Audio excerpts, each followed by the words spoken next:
अस्सलाम वालेकुम एवरीवन। आज हम लोगों ने लोकोमोटर के इंपॉर्टेंट क्लिनिकल्स देखने हैं। ये तमाम क्लिनिकल्स नहीं है, लेकिन जितने इंपॉर्टेंट क्लिनिकल्स हैं मैंने कोशिश की इस वीडियो के अंदर मैं मेजॉरिटी करा दूँ। तो हम लोगों ने क्या करना है, हम लोगों ने जितने भी एग्जाम रिलेटेड पॉइंट्स होते हैं, जैसे देखो हर डिजीज के अंदर ना बहुत सारे सिम्टम्स होते हैं, लेकिन हर सिम्टम को कवर करना, उसके पीछे की पैथोफिजियोलॉजी देखना बहुत मुश्किल होता है।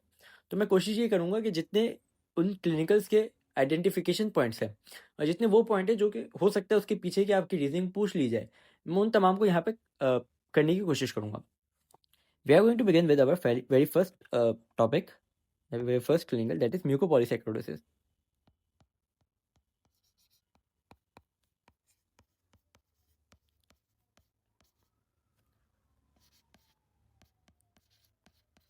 हो सकता है स्पेलिंग गलत हो गई हो, तो उस पर ध्यान मत दीजिएगा। तो म्यूकोपॉलीसैकेरोसिस होता क्या है, या देखो सबसे पहले नाम देखते हैं, म्यूको और पॉलीसैकेराइड। म्यूको का मतलब है कि हमारे पास प्रोटीन, और पॉलीसैकेराइड का मतलब है हमारे पास कार्ब। सही। तो बेसिकली हमारे पास प्रोटीन और कार्ब की जो मिलके जो हमारे पास चीज़ें बनती है ना, उनके हमारे पास एक तरह से वो हमारे पास बढ़ जाते हैं। बेसिकली मैंने आपको कहा कि हमारे पास प्रोटीओग्लाइकेंस बढ़ जाते हैं, हमारे पास प्रोटीओग्लाइकेंस बढ़ जाते हैं। और हमें पता है कि जो प्रोटीओग्लाइकेंस हमारी बॉडी में मौजूद होते हैं, दो ग्लाइकोसोमिनोग्लाइकेंस। सही है। एक अमाइनो एसिड की हमारे पास वो होती है, अमाइनो शुगर होती है, एक एसिडिक शुगर होती है, वगैरह वगैरह। थियरी आप लोगों को मालूम है, मैं आप लोगों को खाली क्लिनिकल्स बताऊंगा। तो बेसिकली होता यह है कि गैग्स हमारे पास हमारी बॉडी के अंदर बढ़ जाते हैं। अब क्या सारे ही गैग्स बढ़ जाते हैं? नहीं। बेसिकली ना हमारे पास डिजीज पे डिपेंड करता है कि हमारे पास कौन से एंजाइम की डेफिशिएंसी है, और उस डेफिशिएंसी की वजह से हमारे पास कौन से ग्लाइकोसोमिनोग्लाइकेंस हमारे पास टूट नहीं पा रहे, यहाँ पे उनकी लाइसिस नहीं हो पा रही। ठीक है। अ, इसकी कुछ जनरल फीचर्स होते हैं और कुछ एंजाइम स्पेसिफिक फीचर्स होते हैं, या पे कुछ कंडीशन स्पेसिफिक फीचर्स होते हैं। अच्छा, एक बहुत जनरलाइज आपको बात जो मालूम होनी चाहिए वो ये होनी चाहिए कि हमारे पास इसकी जितनी भी टाइप्स होते हैं, कि 6 टाइप्स होती हैं, उनमें से सिर्फ एक टाइप ऐसी होती है, सिर्फ एक टाइप ऐसी होती है जो कि एक्स लिंक्ड होती है, दैट इज एक्स लिंक्ड। बाकी जितने भी होंगे ना हमारे पास, those will be autosomal, those will be autosomal. ठीक है। एक्स लिंक कौन सी होती है? ये होती है हमारे पास हर्लर सिंड्रोम, जिसको हम लोग एमपीएस टाइप 1 कहते हैं। अच्छा, तो एक बात यहीं पे आपको पता चल जानी चाहिए एक्स लिंक का नाम सुन के ही, कि ये मर्दों में ज़्यादा कॉमन होगी, क्योंकि मर्दों के पास सिर्फ एक ही एक्स क्रोमोसोम होता है। तो एक ही एक्स क्रोमोसोम पे अगर वो हमारे पास अलील मिल जाए, या पे जीन मिल जाए, तो हमारे पास डिजीज हो जाती है। अलबत्ता जो फीमेल्स होती हैं वो अक्सर कैरियर होती है इनकी, क्योंकि फीमेल के पास हमारे पास 2 एक्स क्रोमोसोम होते हैं। तो जब तक दोनों के दोनों एक्स क्रोमोसोम के ऊपर वो डिजीज ना पाई जाए, तब तक हम कहते हैं कि जो फीमेल होती है वो सिर्फ और सिर्फ कैरियर होती है। तो हर्लर सिंड्रोम अगर आपसे पूछा जाए तो किन डेमोग्राफिक के अंदर ज़्यादा कॉमन होता है? These are more common in males. सही। अच्छा, now we are going to see the generalize symptoms. ठीक है। तो सबसे पहला और सबसे इंपॉर्टेंट आई वुड से, जो आपको हर जगह पे ही मिलेगा, दैट इज डायस्ट्रोसिस मल्टीप्लेक्स। डायस्ट्रोसिस मल्टीप्लेक्स, इसका क्या मतलब हुआ? या डायस्ट्रोसिस इन इट सेल्फ का मतलब होता है कि हमारे पास एबनॉर्मल बोन, इसका मतलब होता है एबनॉर्मल बोन। अच्छा, यहाँ पे हमारे पे कार्टिलेजेस के अंदर भी इशू आते हैं, बट जनरलाइज तौर पे हम लोग कहते हैं कि यहाँ पे हमारे पास जो बोन की फॉर्मेशन होती है ना, दैट इज एबनॉर्मल। और मल्टीप्लेक्स का मतलब ये होता है कि एक वक्त पे एक से ज़्यादा बोन, मतलब ये कोई बोन स्पेसिफिक नहीं है, ये हमारे पास ओवरऑल हमारी बॉडी की जितनी भी बोन्स होती है उन सबको यह हमारे पास टारगेट करता है। अच्छा, आपने किसी बंदे को देखा जिसको हमारे पास म्यूकोपॉलीसैकेरोसिस है, तो आप उसके अंदर कौन सी फीचर्स आप देखोगे? तो नॉर्मली हम लोग उसके अंदर एबनॉर्मल फेशियल फीचर देखेंगे, एबनॉर्मल फेस देखेंगे। और एबनॉर्मल फेस को हम लोग कहते हैं इसके अंदर कोर्स फेशियल फीचर्स। मतलब उसका जो फेस होगा ना, उसके अंदर हो सकता है उसकी नेजल ब्रेज अजीब सी हो सकता है उसका जो फेस हो वो हमारे पास कहीं से एक जगह से ब्लोट कर रहा हो। तो हम लोग कहते हैं कि इसके अंदर कोर्स फेशियल फीचर्स होते हैं। दूसरी बात हम लोग देखेंगे कि हो सकता है कि इस बंदे के अंदर मेंटल रिटार्डेशन हो, मेंटल रिटार्डेशन हो। अच्छा, यहाँ पे एक बात मैं आपको बताता चलूँ जो आपको मालूम होनी चाहिए, वो ये है कि मेंटल रिटार्डेशन ना अमूमन जिस गैग की वजह से होती है, that is heparin sulphate, that is heparin sulphate.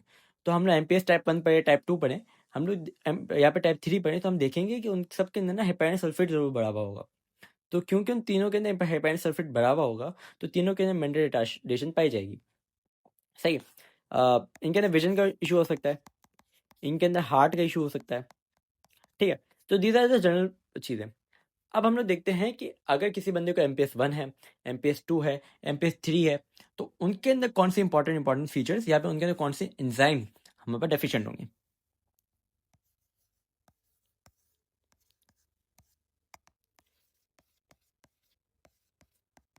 सबसे पहले बात करते हैं हर्लर्स की। हर्लर सिंड्रोम बेसिकली हमारे पास टाइप 1 एमपीएस होता है और यहाँ पे हमारे पास मैंने आपको स्टार्ट में एक बात बताई थी कि हमारे पास एक्स लिंक्ड होता है। That is very very important, ये पूछा जाता है। ये हमारे पास एक्स लिंक्ड होता है। यहाँ पे हमारे पास क्या पाया जाएगा, ये सबसे पहले तो हमने जो डिस्टोसिस मल्टीप्लेक्स पढ़ा था ना, ये हमारे पास उसकी तमाम फीचर्स पहली बात तो रखेगा। इसके साथ साथ यहाँ पे हमारा मेंटल रिटार्डेशन भी होगी। और यहाँ पे एक चीज़ होगी that is very much important, that is most frequently asked, कि यहाँ पे हमारा कॉर्नियल क्लाउडिंग होगी। कॉर्नियल क्लाउडिंग होगी। आपने याद इसको इस वजह से रखना है कि दैट इज दिस फीचर हमारे पास एमपीएस 1 को एमपीएस 2 से डिफ्रेंशिएट करता है। एमपीएस 2 के अंदर वो तमाम फीचर्स होंगे जो एमपीएस 1 के अंदर होंगे, बस वहाँ पे कॉर्नियल क्लाउडिंग नहीं होगी। तो ये फीचर हमारे पास बहुत ज़्यादा इंपॉर्टेंट है। होता क्यों है, I am not going to take the name of the enzyme, I am going to butcher the pronunciation, but इस एंजाइम की स्पेलिंग ये होती है। तो जब ये एंजाइम हमारे पास कम होता है ना, तो बेसिकली हमारे पास दो चीज़ें बढ़ जाती है। एक हमारे पास डर्मेटिन सल्फेट बढ़ जाता है और एक हमारे पास हेपाइन सल्फेट बढ़ जाता है। ठीक है, मैंने आपको बताया था कि जो हेपाइन सल्फेट होता है वो मेंटली हमारे पास बहुत ज़्यादा डिमांडिंग इंपॉर्टेंट होता है। तो जब हेपाइन सल्फेट की कमी हो जाएगी तो एक्सेस हो जाएगा तो हमारे पास मेंटल रिटार्डेशन हो जाएगी। और dermatan sulphate is more responsible for our dysostosis multiplex. सही, that is our MPS type 1। हमने क्या क्या पढ़ा, हमने इसकी नॉर्मल फीचर्स पढ़े, हमने ये पढ़ा कि एक्स लिंक्ड होता है, और हमने ये पढ़ा कि इसके अंदर एक ऐसा फीचर होता है जो एमपीएस टाइप 2 में नहीं होता, दैट इज कॉर्नियल क्लाउडिंग। उसके बाद हम लोग आ जाते हैं हमारे पास एमपीएस टाइप 2 के अंदर।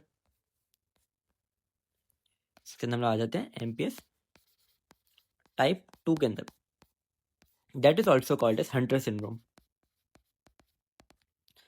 हंटर सिंड्रोम में क्या होता है, वो तमाम चीजें जो एमपीएस 1 में होती है वो हर्लर्स में होती है, एक्सेप्ट कॉर्नियल क्लाउडिंग। सही, एक्सेप्ट कॉर्नियल क्लाउडिंग। और इसके अंदर एक और चीज डिफरेंट होती है, दैट इज द एंजाइम। यहाँ पे हमारे पास आइडियोनिक सल्फेटेज की कमी होती है। सही, और यहाँ पे अगेन हमारे पे हेपाइन सल्फेट बढ़ जाता है और हमारे पे डर्मेटल सल्फेट बढ़ जाता है, तभी हमारे पे जो कैरेक्टरिस्टिक्स होती है वो तकरीबन सिमिलर होती है। तीसरी चीज आ जाती है हमारे पास एमपीएस टाइप 3। ये हमारे पास थोड़ा अलग होता है। इसके अंदर कोई एक एंजाइम नहीं बढ़ता, इसके अंदर मल्टीपल एंजाइम हमारे पास डेफिशिएंट होते हैं। मल्टीपल एंजाइम की हमारे पास डेफिशिएंसी होती है। इसको हमने सैन फिलिपोस भी कहा जाता है इसको। और इसके अंदर ना हमारे पास एक बहुत अजीब सा फीचर ये होता है कि यहाँ पे ना हमारे पास सिर्फ और सिर्फ हेपाइन सल्फेट बढ़ जाता है। सिर्फ और सिर्फ हेपाइन सल्फेट बढ़ जाता है। और हेपाइन सल्फेट हमारे पास क्या कराता है, ये मेंटल रिटार्डेशन कराता है। हेपाइन सल्फेट का बहुत कम काम होता है हमारे पास हमारी बॉडी के स्ट्रक्चर के अंदर। तो हम लोग कहते हैं कि जिस बंदे को एमपीएस टाइप 3 होता है ना, वो दिखने में ऑलमोस्ट नॉर्मल होता है, यानी इसके अंदर मिनिमल बॉडी डिफॉर्मेशन होती है। लेकिन यहाँ पे बंदा सीवियरली रिटार्डेड होता है। सही, हमने क्या पढ़ा, हमने पढ़ा कि हमारे पास 3 तरह के एमपीएस होते हैं, type 1, type 2, type 3। Type 1 type 2 में सिर्फ इतना फर्क है कि टाइप 1 के अंदर कॉर्नियल क्लाउडिंग होती है, टाइप 2 के अंदर नहीं होती।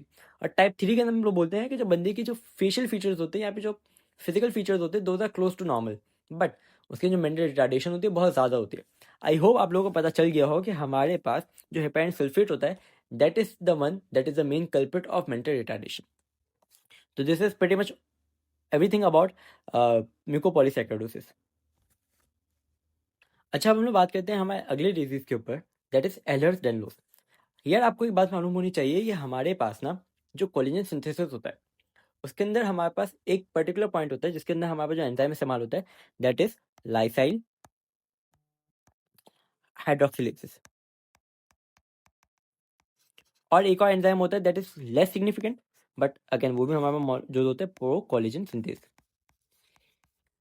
अगर इन दोनों एंजाइम में से किसी एक एंजाइम की कमी हो जाए तो हमारे पास एलर्स डेनलोस सिंड्रोम हो जाता है। अच्छा, अगर ऑप्शन में दोनों एंजाइम दिए हुए हो तो हम लोग इस एंजाइम को चूज करेंगे, क्यों? क्योंकि ज़्यादा हमारे पास प्रोन होता है या फिर ज़्यादा कॉमन होता है।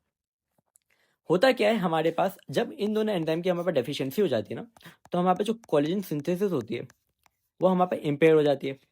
और कौन से कोलेजन की? Mainly 1, 3 and 5। मेनली 1, 3 एंड 5 ये कोलेजन हमारे पास सही से नहीं बनते।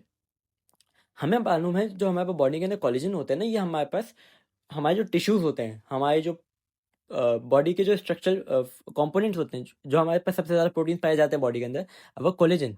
हमारे जो कोलेजन होते हैं, जब इनकी सिंथेसिस इम्पेयर हो जाएगी तो हमारे पास जो बॉडी के टिश्यूज हो गए, फाइबर्स हो गए, ये सारे के सारे हमारे पास फ्लैसिड हो जाएंगे, या फिर ये सारे इनके अपनी स्ट्रक्चर इंटीग्रिटी छोड़ देंगे, या इनकी हमारे पास स्ट्रक्चर इंटीग्रिटी कॉम्प्रोमाइज़ हो जाएगी। तो जो जो काम ये करवाते हैं वो काम हमारे पास डिफेक्टिव तौर पे होंगे। फॉर एग्जांपल, मेरे पास मेरा एक जॉइंट है। अब मेरे पास मेरा एक जॉइंट है, लेट्स से मेरे पास है मेरा रिस्ट जॉइंट है। ये मेरे पास है मेरा रिस्ट जॉइंट।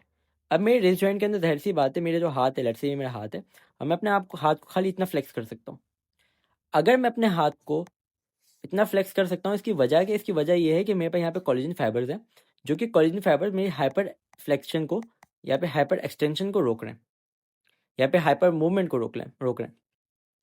अगर ये कोलेजन फाइबर यहाँ पे एब्सेंट हो जाए, तो अब मैं अपने हाथ को ज़्यादा फ्लेक्स कर सकूंगा, या फिर मैं अपने हाथ को ज़्यादा मोबाइल कर सकूंगा। मैं अपने हाथ को हो सकता है यहाँ तक ले जाऊँ। क्यों? क्योंकि मुझे कोलेजन फाइबर जो कि स्ट्रक्चर इंटीग्रिटी के लिए रिस्पॉन्सिबल थे, अब वो सही से फंक्शन नहीं कर पा रहे। क्यों फंक्शन नहीं कर पा रहे? उनकी सिंथेसिस में कहीं पे मसला हो गया। तो जब भी किसी भी बंदे को एलर-डायनो सिंड्रोम होता है, तो हम लोग उसके अंदर कुछ फीचर्स देखते हैं। हम क्या देखते हैं कि सबसे पहली बात तो ये कि उसके जो जॉइंट्स होते हैं ना, उसके जो जॉइंट्स होते हैं वो हाइपर मोबाइल होते हैं। हाइपर मोबाइल जॉइंट्स होते हैं। उनकी जो स्किन होती है, क्योंकि हमें पता है स्किन के अंदर भी कोलेजन फाइबर्स मौजूद होते हैं, उनकी जो स्किन होती है वो हाइपर एक्सटेंडेबल होती है। उनके जो टिश्यूज होते हैं वो फ्रेजाइल होते हैं।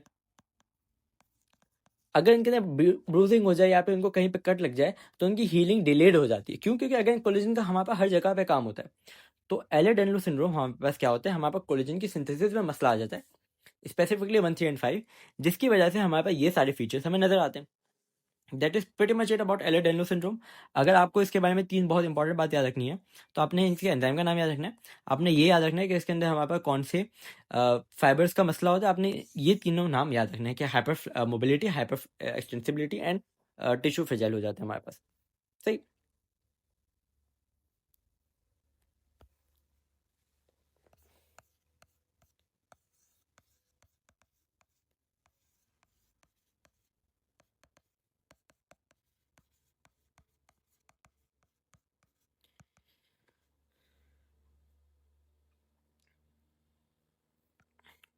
इसके बाद हम लोग आ जाते हैं हमारे अगले क्लिनिकल के ऊपर, दैट इज ऑस्टियोजेनेसिस इम्परफेक्टा। नाम से पता चल रहा है यार कि ऑस्टियो बोन जेनेसिस बन रही है, इम्परफेक्टा गलत बन रही है। Osteo bone genesis formation, imperfecta abnormal. हमारे पास यहाँ पे जो बोन्स होती है ना, वो एबनॉर्मल तरीके से बनती है। अच्छा, इसको हम लोग, इसका दूसरा नाम होता है brittle bone disease. Brittle bone disease, brittle का मतलब है बहुत नाजुक। तो यहाँ पे हमारे पास जो बोन फॉर्मेशन होती है, हमारे बोन यहाँ पे इतनी स्ट्रांग नहीं होती। सही है। इसकी वजह से हमें बहुत सारी चीज़ हो सकती है। हमारे पास इजी फ्रैक्चर्स हो सकते हैं, हमारे पास काइफोसिस हो सकता है। इसका आपने बहुत जनरलाइज इसके अंदर जो पूछा जाता है कि इसके अंदर सबसे ज़्यादा इसका एविडेंट फीचर क्या होता है, तो हम लोग कहते हैं इसका जो सबसे एविडेंट फीचर होता है दैट इज हंचबैक। क्या होता है? काइफोसिस हो जाती है हमारे स्पाइन की। हमारा जो स्पाइन है ना, वो नॉर्मली तो स्ट्रेट होता है, लेकिन अगर हमारे पास किसी बंदे की बोन वीक है, तो जो जाहिर सी बात है, बोन जो वीक होगी, स्पाइन की भी जो हमारे वर्टेब्रा होंगे वो भी वीक होंगे, तो हमारे वर्टेब्रा ऐसे हो जाते हैं। इसको हम लोग कहते हैं हंचबैक। आप इसको याद रख सकते हो, जो हमारे केमल होता है, केमल के पीछे उसकी जो बैक होती है, वो हमारे पास सूंड होती है उसकी, वो उठी हुई होती है। That is called hunchback. ठीक है। इसके अंदर हमारे पास टाइप्स होती हैं, वाई टाइप 1, टाइप 2 एंड टाइप 3। जो टाइप 1 होती है, इसके अंदर आपको सबसे ज़्यादा इंपॉर्टेंट फीचर इसका जो याद होना चाहिए, दैट इज ब्लू स्क्लेरा। इसके अंदर हमारे पास जो स्क्लेरा होता है वो ब्लू होता है। नॉर्मली इसी से हम लोग इसको आइडेंटिफाई करते हैं। और इसके अंदर हमारे पास हो जाती है एक और कंडीशन, जिसको हम लोग कहते हैं काइफोस्क्लोसिस। काइफोस्क्लोसिस। ठीक है। This is the main identifying feature. उसके बाद हमारे पास टाइप 2 आती है, और याद रखिए जो टाइप 2 होती है, सिर्फ सिर्फ और सिर्फ न्यूबॉर्न्स को होती है, या फिर उन बच्चों को होती है जो कि स्टिल बर्थ होते हैं। स्टिल बर्थ का मतलब पैदा होते ही मर गए, या फिर मरे हुए पैदा हुए, मरे हुए पैदा हुए। ठीक है। इसके अंदर क्या होता है? इन यूट्रो फ्रैक्चर्स हो जाते हैं। इन यूट्रो फ्रैक्चर्स हो जाते हैं। इन यूट्रो का क्या मतलब है? यूट्रस के अंदर। जब बच्चा माँ के पेट में है, तभी उसकी बोन्स इतनी वीक थी कि वो बच्चा माँ के पेट के अंदर ही मर गया। क्यों मर गया? क्योंकि इसके अंदर किसी बोन में फ्रैक्चर हो गया। लेट्स से इस बच्चे की स्पाइन चली गई, स्पाइन चली गई, स्पाइनल कॉर्ड चली गई, हमारे पास बंदा मर गया। सही। उसके बाद हमारे पास आ जाते हैं हमारा टाइप 3। इसके अंदर जितने भी हमने जनरलाइज फीचर पढ़े थे ना, इसको हम लोग कहते हैं क्लासिकल। तो इसके अंदर हमने जितने भी जनरलाइज फीचर पढ़े थे ना ऑस्टियोजेनेसिस इम्परफेक्टा के, वो तमाम के तमाम यहाँ पे मौजूद होते हैं। अच्छा, आपने एक बात याद रखनी है, जो टाइप 2 होता है इसके अंदर कोलेजन टाइप 1 की डिफेक्टिवनेस होती है, कोलेजन टाइप 1। टाइप 1 इसको हमने जब पढ़ा था सर नजीब से, तो टाइप 1 को इन्होंने पढ़ाया था कि 1 के आगे आप बी लगा दो तो बोन हो जाता है। तो टाइप 1 जो कोलेजन होता है हमारे पास बोन बनाता है, सही। उसके बाद हम लोग आ जाते हैं हमारे अगले डिजीज के ऊपर, दैट इज अवर स्कर्वी।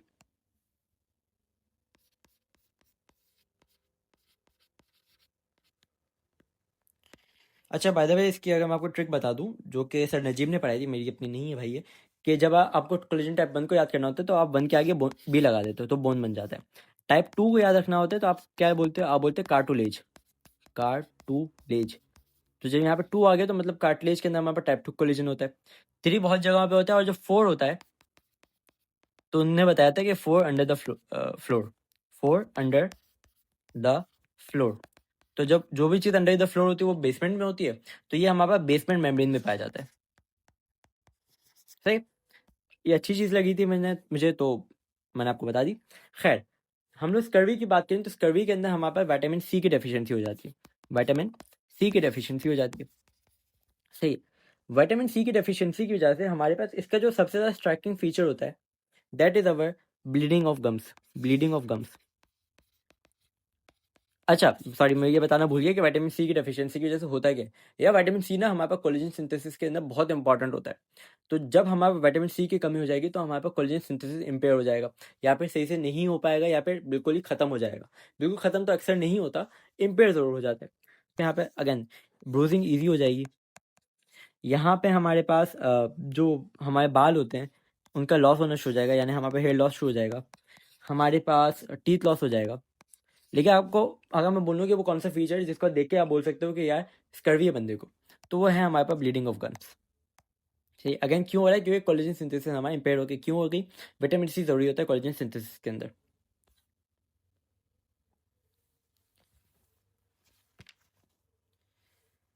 अगला हमारे पास जो डिजीज है इसको हम लोग कहते हैं रिकेट्स। और रिकेट्स के अंदर हमारे पास विटामिन डी की डेफिशिएंसी हो जाती है। हमने स्कर्वी पढ़ा था जिसके अंदर सी की हो रही थी, यहाँ पे हमारे पास डी की हो जाती है। अच्छा, विटामिन डी का नॉर्मली काम क्या है, विटामिन डी का नॉर्मली काम यह है कि बॉडी के अंदर कैल्शियम को बढ़ाना और बोन्स के अंदर एब्जॉर्ब कराना। अगर किसी बंदे के अंदर विटामिन डी की डेफिशिएंसी हो गई तो हमारे बॉडी के अंदर कैल्शियम कम हो जाएगा, पहली बात। और जब बॉडी के अंदर कम हो गया तो हमारा बोन के अंदर भी कम हो जाएगा, सही। इसका जो सबसे ज़्यादा स्पेसिफिक फीचर है या फिर इसका वो फीचर जो कि सबसे स्ट्राइकिंग होता है, वो ये होता है कि इसके अंदर बोर्ड लेग्स हो जाते हैं, बोर्ड लेग्स हो जाते हैं। इसका मतलब क्या है, अगर एक बंदा है इसकी टांग ऐसे हैं, इसकी ये टांगे और ये सीधी हैं, तो ऐसे बंदे की टांगे हमारे पास ऐसी हो जाएंगी, सही है। टेढ़ी समझो आप, ऐसा लगता है किसी ने उसकी टांगों को इसको खड़ा करके दबा दिया, सही है। इसके अंदर और भी चीज़ें होती है, जैसे हमारे यहाँ पे फ्रंटल बॉसिंग हो जाती है, फ्रंटल बॉसिंग हो जाती है। इसके अंदर हमारे पास पिजन चेस्ट हो जाता है। लेकिन पिजन चेस्ट हमारे पास और भी चीज़ों में होता है, जैसे मार्फन सिंड्रोम में हो जाता है। तो अगर हमें बोर्ड लेग के साथ दिखे तो आप डेफिनेटली बोल सकते हो कि बंदे को रिकेट्स है। बट अगर पिजन चेस्ट नॉर्मली दिखे तो पिजन चेस्ट हमारे पास स्पेसिफिक नहीं होता, ठीक है। और अगर रिकेट्स की बड़े में हो जाए तो हम लोग कहते हैं उस बंदे को ऑस्टियोमलेशिया है। रिकेट्स बच्चों में होता है, ऑस्टियोमलेशिया बड़ों में होता है।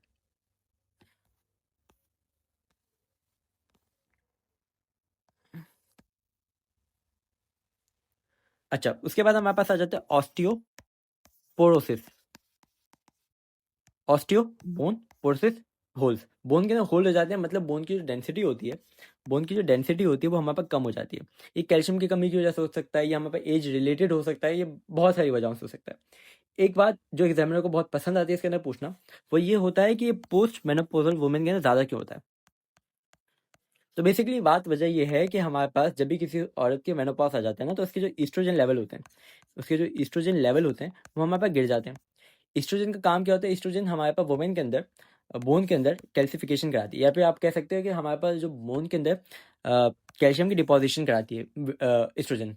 तो जब भी किसी वुमेन के अंदर हमारे पास ईस्ट्रोजन की कमी हो जाएगी तो हमारे पास जो बोन की डिपोजिशन होती है कैल्शियम की, जो कि बोन को स्ट्रेंथ देती है, वो कम हो जाएगी।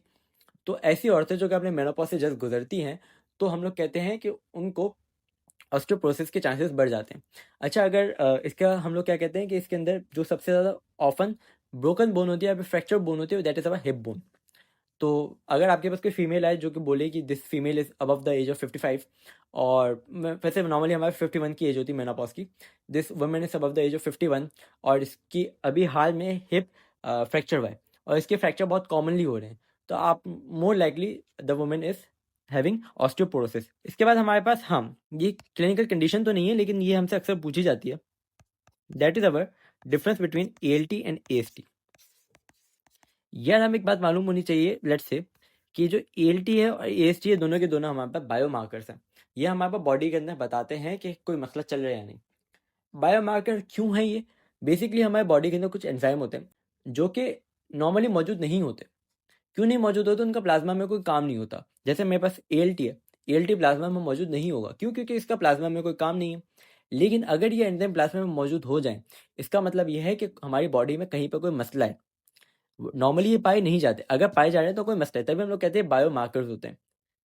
अच्छा, अगर ALT की बात की जाए तो ALT हमारे पास ए के अंदर L आ रहा है तो ये हमारे पास लिवर स्पेसिफिक होता है, और AST हमारे पास सार्वजनिक होता है, मतलब ये हमारे पास नॉन स्पेसिफिक होता है। ये हमारे पास नॉन स्पेसिफिक होता है। अगर मेरे पास बॉडी के अंदर कहीं पे लिवर का मसला होगा ना तो ALT बढ़ जाएगा। लेकिन अगर मेरे पास बॉडी के अंदर मसल के अंदर मसला हो, लिवर के अंदर मसला हो, हार्ट के अंदर मसला हो, तब भी AST बढ़ जाएगा। तो हम लोग कहते हैं कि दोनों के दोनों मार्कर्स हैं। AST हमारे पास जनरल है, ALT हमारे लिवर स्पेसिफिक है। AST इज मोर सेंसिटिव, जबकि ALT इज मोर क्या कहते हैं, प्रोलॉन्ग्ड। ठीक है, AST फौरन बढ़ जाता है, ALT देर से बढ़ता है लेकिन ज़्यादा देर तक बढ़ता है। सही। उसके बाद हम लोग आ जाते हैं हमारे सबसे खतरनाक चीज़ के ऊपर, दैट इज हाइपर अमोनीमिया।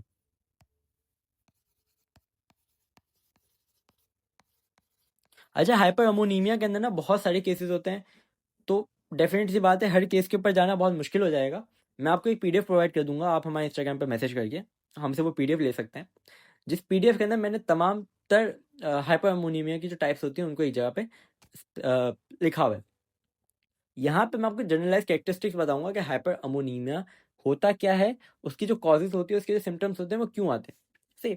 हाइपर ज़्यादा, अमोनीमिया अमोनिया, हमारे पास जो अमोनिया के लेवल होता है बॉडी के अंदर वो बढ़ जाता है। ठीक है, अब अमोनिया का लेवल हमारे पास बॉडी में बढ़ गया तो जाहिर सी बात है किसी एंजाइम की डेफिशिएंसी से बढ़ा। अब वो कौन सा एंजाइम में डिपेंड करेगा कि हमारे पास हाइपर अमोनीमिया कौन से टाइप का हो रहा है। CPS1 एंजाइम हमारे पास डेफिशिएंट है तो अलग टाइप का होगा, ऑर्थोनिन सिंथेस डेफिशिएंट है तो अलग टाइप का होगा। बट जनरली कह रहा हूँ, हमारे पास हाइपर अमोनीमिया के अंदर अमोनिया बढ़ जाता है क्योंकि कोई ना कोई एंजाइम डेफिशिएंट हो जाता है। अब ये बुरा क्यों है? ये बुरा इस वजह से है क्योंकि जब अमोनिया बढ़ जाता है ना, तो अमोनिया हमारे पास ब्लड ब्रेन बैरियर को क्रॉस कर सकता है। जब उसने ब्लड ब्रेन बैरियर को क्रॉस कर दिया तो ये क्या करेगा? ये हमारा मेंटल रिटार्डेशन कर सकता है। ये हमारा मेंटल रिटार्डेशन कर सकता है। ये हमारे पास सेरेब्रल एडिमा कर सकता है। सही है। उसके साथ साथ इसके और कौन से सिम्टम हो सकते हैं? जिस भी बंदे को हाइपर अमोनीमिया होगा उसको नोजिया होगा। नोजिया क्यों होगा? हमारे ब्रेन के अंदर एक साइड होती है जिसको हम कहते हैं एरिया प्रोस्टेनिमा। आप खाली इतना याद रखो कि हमारे ब्रेन के अंदर एक कीमो सेंसर होता है। अगर हमारे पास उस कीमो सेंसर को हाइपर अमोनिया के कंसंट्रेशन ज़्यादा दिखे तो हमारे ब्रेन के अंदर जो पूरा सिस्टम होता है जो कि हमारा वॉमिटिंग सेंटर होता है उसको ट्रिगर करता है। वो जो वॉमिटिंग सेंटर होता है वो हमें नोजिया कराता है। सही है। वॉमिटिंग होगी, नोजिया होगा, उस बंदे की जो स्पीच होगी वो स्लरिंग स्पीच होगी। क्यों? क्योंकि ये बेसिकली ना हमारे ब्रेन को सप्रेस करता है। तभी आप देखोगे कि जिन बंदों को हाइपर अमोनीमिया हो जाता है वो उनको इवेंचुअली कोमा हो जाता है। क्यों? क्योंकि ना, अच्छा इसकी मैं आपको थोड़ी सी डिटेल बता देता हूँ क्योंकि थोड़ी इंपॉर्टेंट है।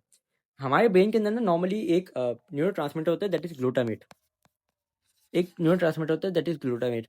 अब ये ग्लूटामेट ना हमारे पास एक एक्साइटेटरी न्यूरो ट्रांसमीटर होता है, मतलब ये हमारे ब्रेन को एक्साइट करता है।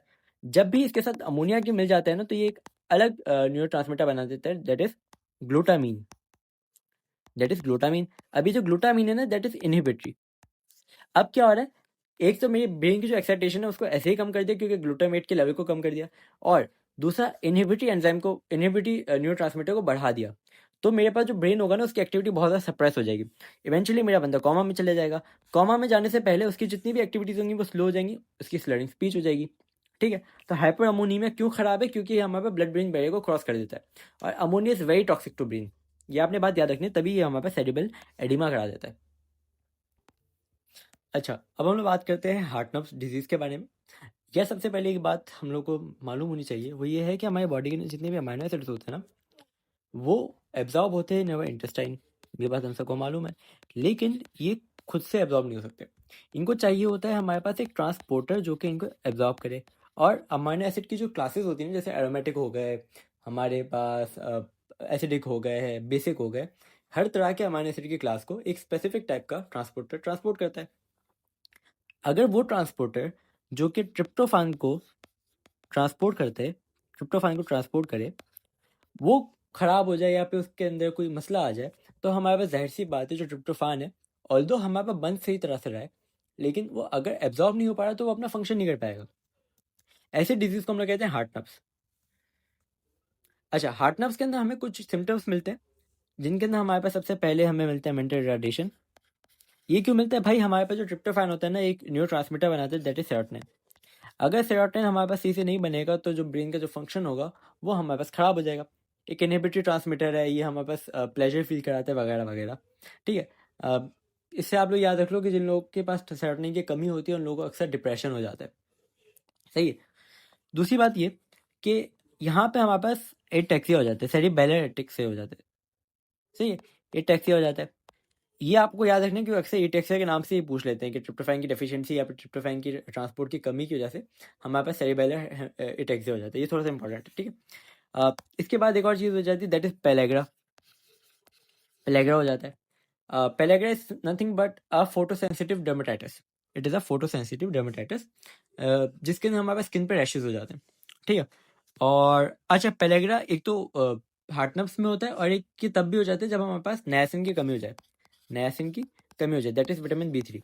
क्योंकि विटामिन B3 हम लोगों को चाहिए होते हैं ट्रिप्टोफैन की सिंथेसिस के लिए। तो अगर हमारे पास B3 की कमी हो जाती है तो हमारे पास अगेन ट्रिप्टोफैन बनता नहीं है और हमारे पास पेलेग्रा हो जाता है। अब ट्रिप्टोफैन हमारे पास अगर बॉडी के अंदर ज़्यादा होगा ना, तो ये हमारे पास कैसे निकल जाएगा? With the help of urine. तो जिन लोगों का हार्ट नर्व्स होता है उनके यूरिन के अंदर हमारे ट्रिप्टोफैन की ट्रेसेस मिलते हैं, तो हम लोग समझ जाते हैं कि इस बंदे को हार्ट नर्व डिजीज है।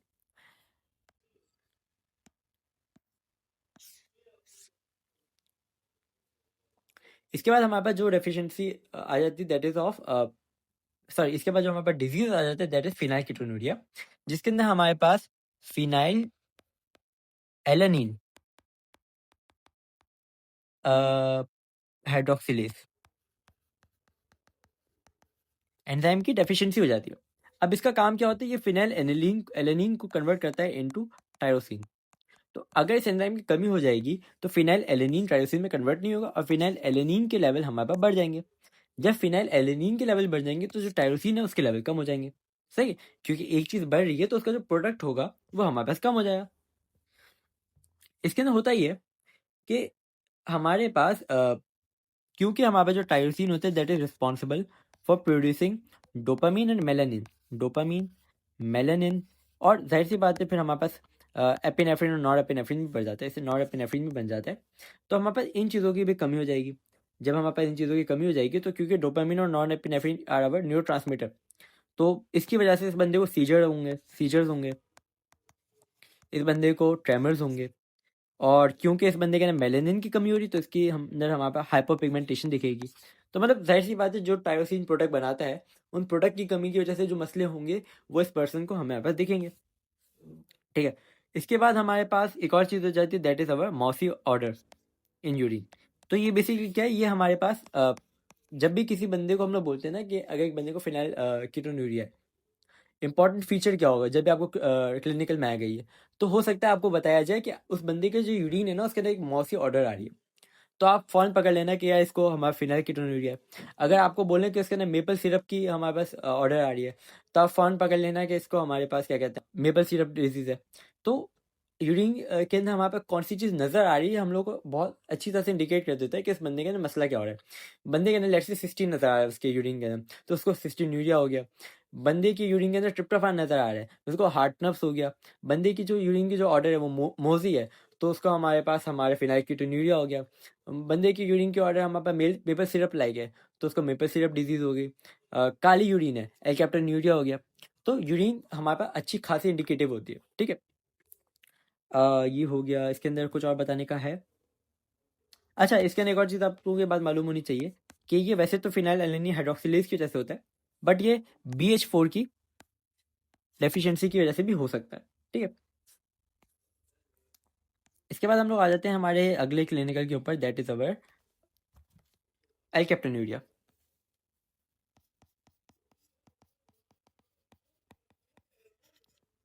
एल्केप्टेन्यूरिया के अंदर क्या होता है, हमारे पास एक एंजाइम की डेफिशिएंसी होती है, that is our homogentisic acid oxidase. ये जो होमोजेंटिसिक एसिड ऑक्सीडेज है ना, ये बेसिकली क्या करता है, ये हमारे पास होमोजेंटिसिक एसिड को तोड़ता है। तो ये जब भी ये होमोजेंटिसिक एसिड को नहीं तोड़ेगा, क्योंकि इसकी डेफिशिएंसी हो गई, तो हमारी बॉडी के अंदर होमोजेंटिसिक एसिड बढ़ जाएगा, ठीक है। अब होमोजेंटिसिक एसिड क्या करता है, होमोजेंटिसिक एसिड की बेसिकली हमारे पास बाद में ऑक्सीडाइजेशन हो जाती है, और जब इसकी ऑक्सीडाइजेशन हो जाती है ना, तो ये हमारे पास मेलेनिन फॉर्म करता है, ये हमारे पास मेलेनिन फॉर्म करता है। अब यही मेलेनिन हमारे पास अलग अलग जगहों पर जाके स्टोर हो जाता है। जैसे कि ये मेलेनिन हमारे पास अगर बच्चा यूरिनेट कर रहा है, क्योंकि हमारे पास इसके अंदर ना ब्लैक यूरिन होता है, इसके अंदर हमारे पास क्या होता है, ब्लैक यूरिन होता है। तो जब भी हमारा बच्चा यूरिनेट करता है उसके अपने डायपर के अंदर, तो हम लोग बोलते हैं कि उस बच्चे का जो डायपर होता है ना, ब्लैक हो जाता है। इसका एक नाम होता है, इसका नाम होता है अंक्रोनोसिस।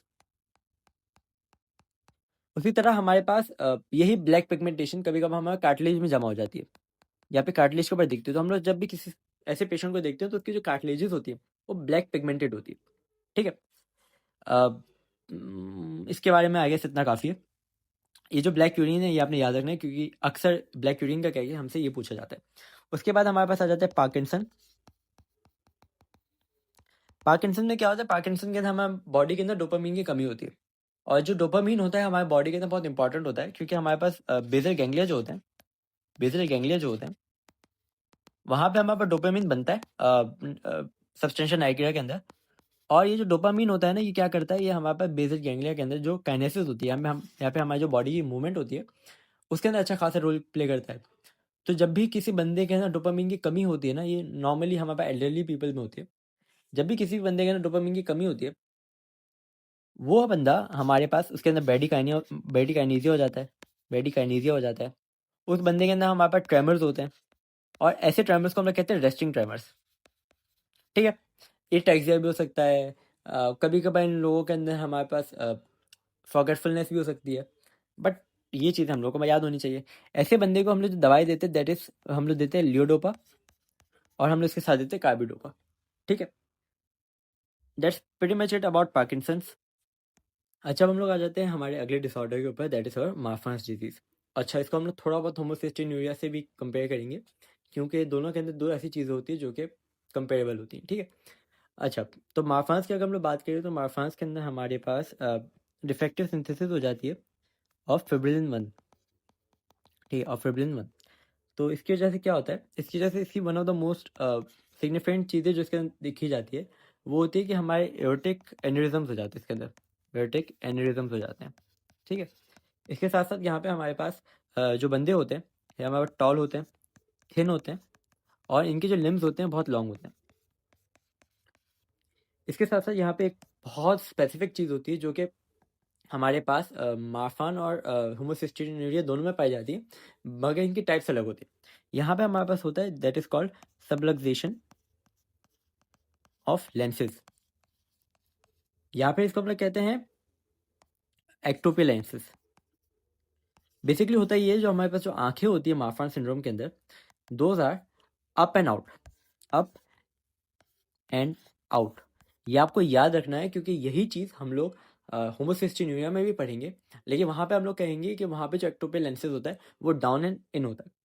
उसके साथ साथ यहाँ पे हमारे पास मेंटल रिटार्डेशन नहीं होती, मेंटल रिटार्डेशन नहीं होती।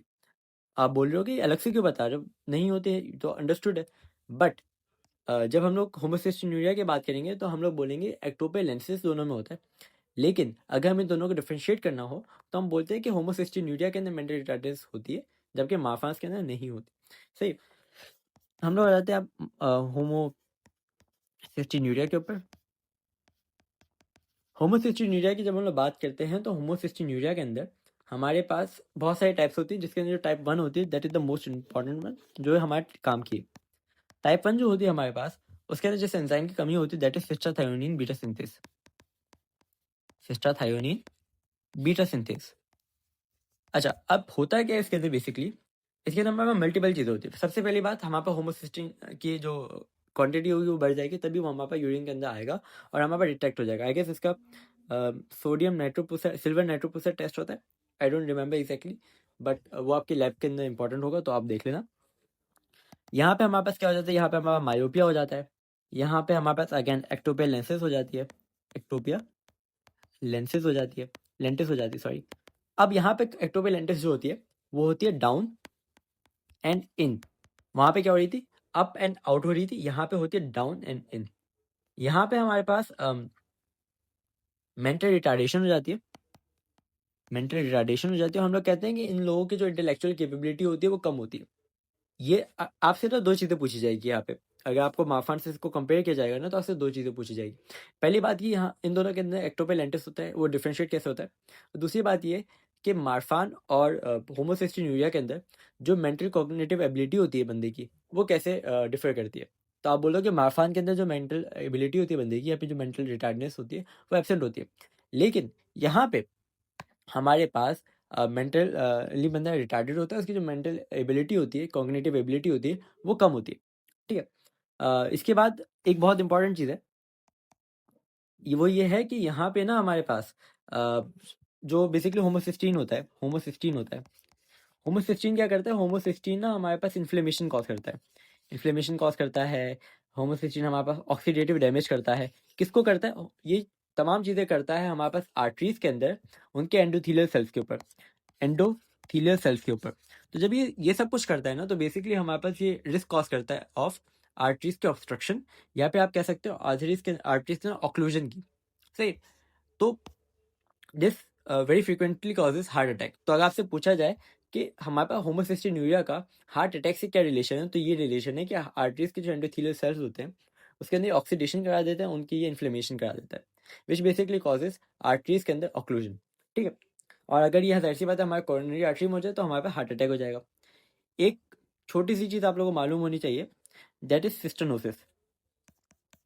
सिस्टानोसिस बेसिकली होता ही है कि हमारे पास सिस्टीन जो होता है हमारे पास, उसकी होमोसिस्टीन जो होता है, उसका जो ट्रांसपोर्ट होता है, उसका जो ट्रांसपोर्टर होता है, अगर उस ट्रांसपोर्टर की डेफिशिएंसी हो जाए तो हमारे पास सिस्टोनोसिस कहलाता है। With that we have completed almost all of the most important clinicals. Important तो सारे कर लिया, आई गेस, ऑलमोस्ट तमाम ही क्लिनिकल हमने सॉल्व कर लिए।